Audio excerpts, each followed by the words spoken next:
Today I want to talk about a game that I've been really loving the past few months.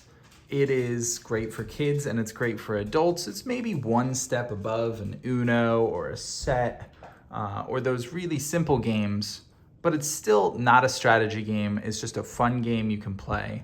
I've been playing it a lot with my girlfriend as a 2-player game, but you can play it with up to 6 people.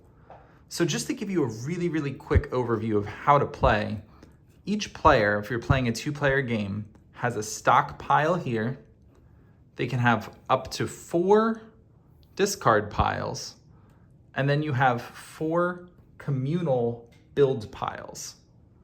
So you're going to use these communal build piles to eventually wear down your stockpile, and the goal of the game is to be the first person to run out of your stockpile. Using your discard piles, and the 5 cards in your hand, you're going to try and manipulate these build piles in order to run down your stockpile and win the game. So the key to this is that the build piles can only go up in number.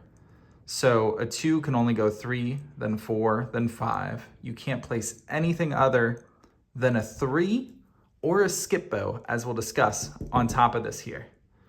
So each turn, you have to play the cards you're able to. So if this is my hand and these are my discard piles, you can play from the top of your discard piles, or you can play out of your hand, or you can play from the top of your stockpile.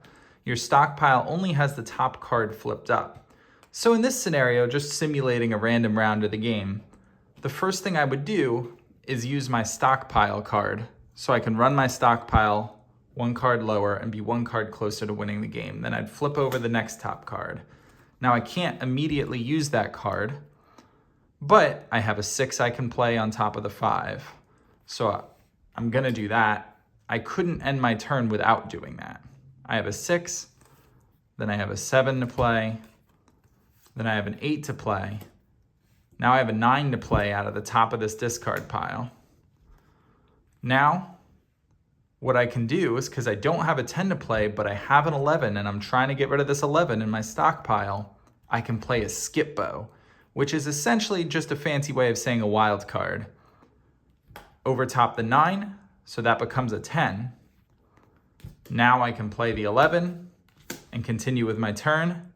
Looking at it quickly here, it looks like with the 1 in my hand, that this is all I could do for my turn. So then it would be my opponent's turn, and at the start of the next round, I'd draw back up to 5 cards in my hand and do it all over again.